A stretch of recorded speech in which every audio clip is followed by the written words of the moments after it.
You know, when you hear the numbers, you get numb to it.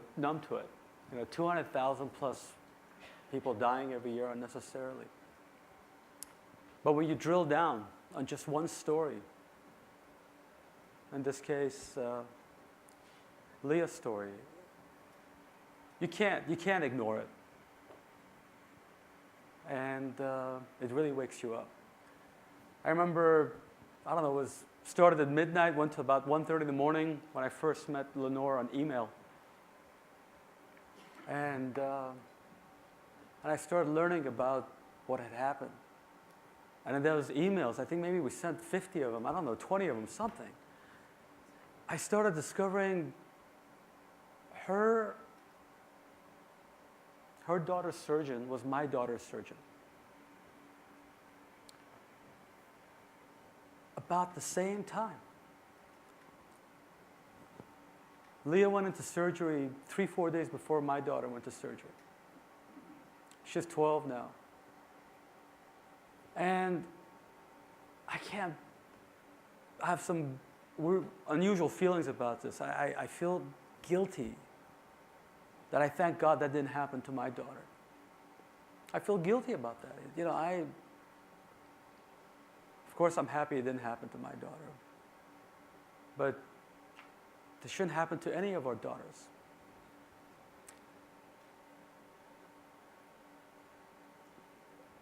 They were the perfect family. They drove 50 miles from further north to this hospital that's considered one of the best hospitals in Southern California. They thought, as I thought, it's the safest hospital. And it's not the hospital's fault, and it's not the clinician's fault. So I want to just get that straight, but because this happens everywhere, right? But we chose these hospitals because we thought it's the best hospital. They drove their daughter to the hospital and then didn't drive back home with her. And her ex-husband, who, from what I've heard, would have been the father of the year. Maybe he would have won the award this year instead of President Bill Clinton. He couldn't talk to his other daughters for years. He shut down. He had this amazing career, like I do, right? And he shut down. He couldn't do it anymore. I think he was out filming The Last Samurai when all this stuff was occurring. And they lost their home, they lost their career, they lost their life savings. And and they lost their friends. I mean, this is the strange thing. Like, you know, we don't want to be around people that carry this weight. It's bizarre. And that adds insult to the real injury, that they lost their daughter, they lost their sister. And that could have been me. That could have been you. And it might be you. Now, I told you earlier also, you know, Peter and I were born the same day, and of course we're connected by that. But we're more connected by what we're here to do today. By the way, how many of you were born February 22nd, 1965? Okay, so obviously this is not some kind of a weird thing here, but we're really all here because we're connected by this issue. And we're here because we don't want to see this happen again. I have had a long speech, but for the sake of brevity, for the sake of moving this thing along, because we're here not to hear my talk, but to hear the recipes that we can all take back to our hospitals. As companies, we can take back to our companies, build the right things, make the right pledges. Just this morning, a wonderful friend and a very successful company CEO walked up to me saying, I'm making the pledge to share the patient data. So we're going to add that to the list today. And I want to thank you, Rick. But I got to tell you that, you know, today people have flown from all parts of the world. We got people from Saudi Arabia. We got people from Riyadh, Saudi Arabia, from Baltimore, from Boston, from Rochester, from Salt Lake City, and some people, right, they just drove down here. And you guys have all come here because you want to end this. You know, this problem isn't going to be solved by heroism. It's going to be solved by us collectively, each one of us, leading the places we've come from to not ever let this happen again. It's that leadership that you all have to take with you. And you're going to, whichever commitment you decide to walk ahead with, and it should be all of them. And you know what? They're all important. And we all have to make them all important. But you're going to go home, you're going to go back to your institutions to lead the way, and you're going to be facing obstacles. You're going to be facing mediocrity. You're going to be facing apathy. You're going to be facing, unfortunately, people that just want to go home at 5. You know what? We all want to go home at 5. But we all want to go home, whether we have an hour left at the end of the day or 4 hours left at the end of the day, to know we made a difference. We did everything we could. And please don't let them discourage you.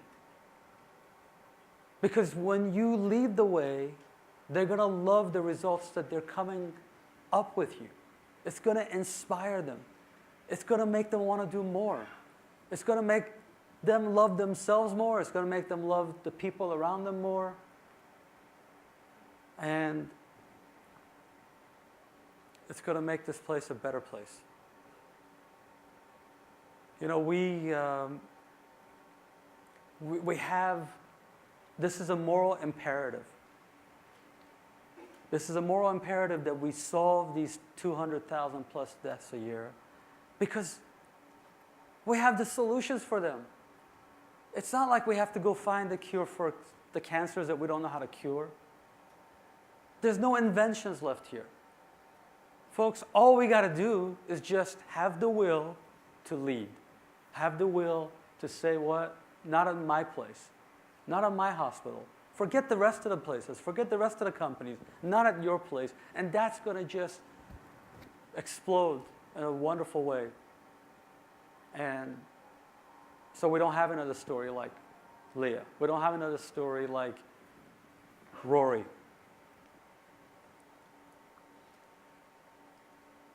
I've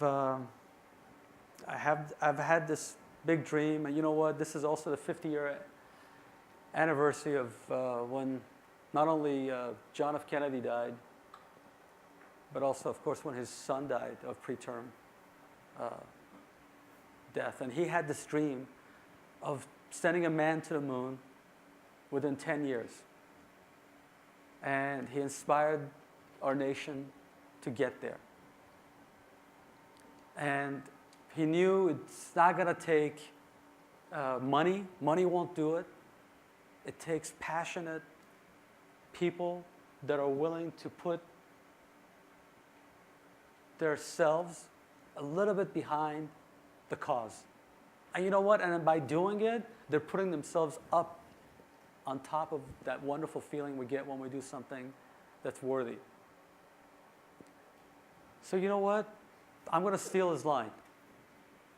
I want to not have any more deaths in 10 years. But I want to actually have it in 7 years. Why not 2020? Why not make that the number? Why not have us all say, we can do it in 7 years? Because frankly, can we afford not to do it in next year? When next year, another mother has to bury her child. I mean, it should be today. But it can be done in 7 years.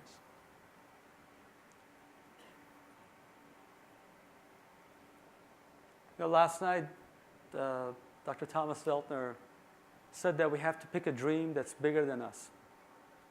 This is definitely bigger than me. This is definitely bigger than me. But it's not bigger than us. It's not bigger than you. I mean, I'm just awed by the people that have come here today. from the mothers who lost their children who come out here to tell the story. I mean, Lenore had not talked about this for a decade. The grief is too much. I know, God forbids this happened to me, I'd be a wreck. I wouldn't be out. I'd be lucky if I had her strength in 10 years.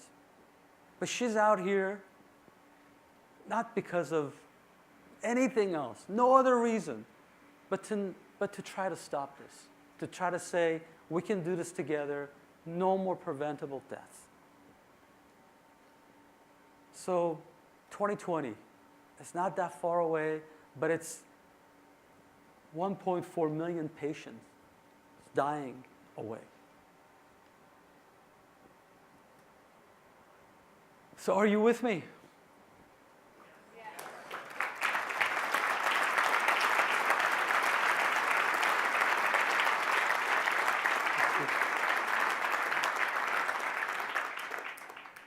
Thank you. Thank you so much.